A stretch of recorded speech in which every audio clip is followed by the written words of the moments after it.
Minor League Baseball wasn't so lucky. Before COVID-19, Minor League Baseball, or Major League Baseball's farm system, operated with 14 leagues across 5 different levels. It's where drafted players proved themselves, climbing the ranks until they were ready for the big leagues. But when the pandemic hit, these minor league teams faced the same brutal reality as many other small businesses. Unlike their MLB parent clubs with TV deals and sponsorships, minor league teams depended almost entirely on in-person revenue, ticket sales, concessions, and promotions.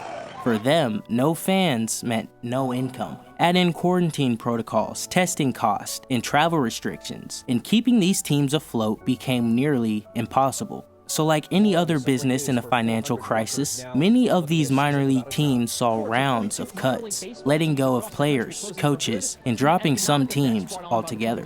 Jeremy Randolph, a once promising pitcher from the University of Alabama, had his professional dreams cut short when his minor league team made pandemic-driven cuts. Drafted with the hopes of climbing the ranks, he was released just 11 months later, left without a team, a paycheck, or a clear path forward. Tryouts for his former roster spot were uncertain. Opportunities vanished, and like over 1,000 other minor league players, his shot at the big leagues disappeared virtually overnight. The sport moved forward and left so many others behind. The dream he had spent a lifetime chasing was over before it ever truly began. Furthermore, shortly after the height of the pandemic in February of 2021, Major League Baseball announced a complete restructuring of the minor league system, only bringing back a smaller 11 leagues across 4 different levels. And with MLB owners feeling the financial strain, they would even push for a shorter draft. As more players you select, the more you have to pay, slashing the draft from 40 rounds we saw in 2011 through 2019 to just 5 in 2020, before settling on a more practical 20 rounds in 2021. Compare that to the 50-round drafts of the early 2000s, or the ridiculous 100-round draft of 1996.